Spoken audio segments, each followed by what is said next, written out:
বিসমিল্লাহির রহমানির রহিম। আসসালামু আলাইকুম। নামাজ।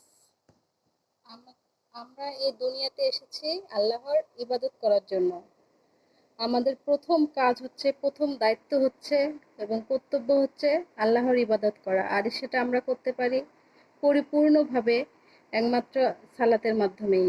আমরা যত খারাপ কাজ করি না কেন, দিন শেষে আমরা যদি আল্লাহর পথে এসে দাঁড়াই, আল্লাহর কাছে দাঁড়াই, আল্লাহকে স্মরণ করি, তার ডাকে সাড়া দেই, ইবাদত করি, সেজদায় লুটিয়ে পড়ি, আল্লাহ আমাদের ক্ষমা করবেন। আল্লাহ মহাপরাক্রমশালী, ক্ষমাশীল, তিনি অতি দয়াবান, তিনি ক্ষমা করার জন্য বসে আছেন।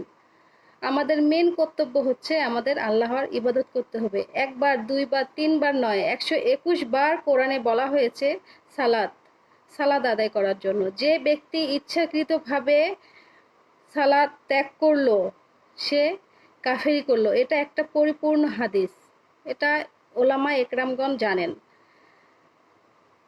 আমরা যদি ইচ্ছাকৃতভাবে কোনো সালাত ত্যাগ করি তাহলে আমরা কুফরি করলাম, আর কুফরি করা মানেই হচ্ছে কাফেরি।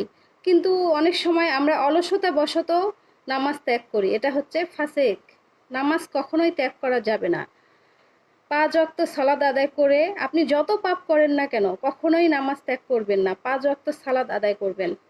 5 ওয়াক্ত সালাতের মাধ্যমেই আল্লাহ অনেক ফজিলত দিয়েছেন। যে ব্যক্তি নামাজ আদায় করে না তার আয়ে, তার রোজগারে কখনো বরকত থাকে না, তার হায়াত কমে যায়, তার কবরের আযাব হয়, তার দুনিয়াতে কোনো বরকত থাকে না, সে কোনো নেক কাজের ফলাফল ভোগ করবে না। বেনামাজি ব্যক্তির অনেক শাস্তি, বেনামাজিরা কখনো ভালো কাজের সুফল পাবে না, কখনো কোনো নেক আমলের সওয়াব পাবে না, তার আয়ে বরকত থাকবে না, তার খুব কঠিন মৃত্যু হবে।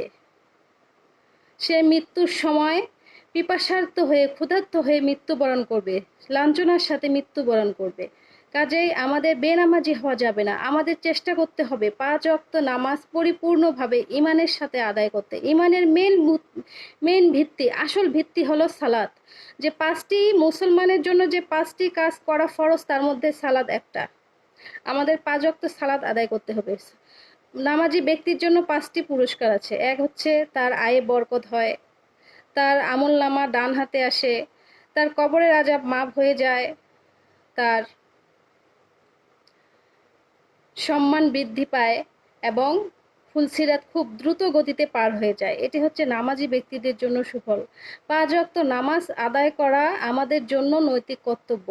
এবং আল্লাহ বলেছেন যে আমি যখন তোমাদেরকে ডাক দিব, তোমরাও আমার ডাকে সাড়া দিবে।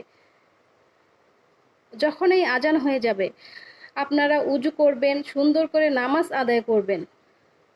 আমাদের কোনো কারণেই নামাজ ত্যাগ করা, সালাত ত্যাগ করা উচিত নয়, কারণ আমরা মুসলমান। আর প্রত্যেকটি খারাপ কাজ থেকে নামাজ মানুষকে বিরত রাখে।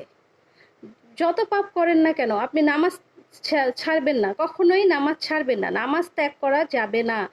আপনি নিজেও নামাজ পড়বেন, অন্যকেও নামাজ পড়ার জন্য তাগিদ দেবেন। নামাজ আল্লাহ আদায় করতে বলে নাই, নামাজ কায়েম করতে বলেছে। আপনি নিজে পড়েন, অন্যকেও পড়ার উৎসাহ দেন।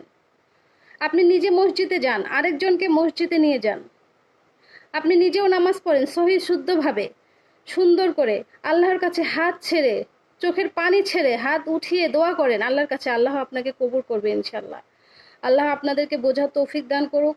5 ওয়াক্ত নামাজ আদায় করবেন, কখনোই নামাজ ত্যাগ করবেন না। যে ব্যক্তি নামাজ ছাড়ে সে ব্যক্তি কুফরি করে।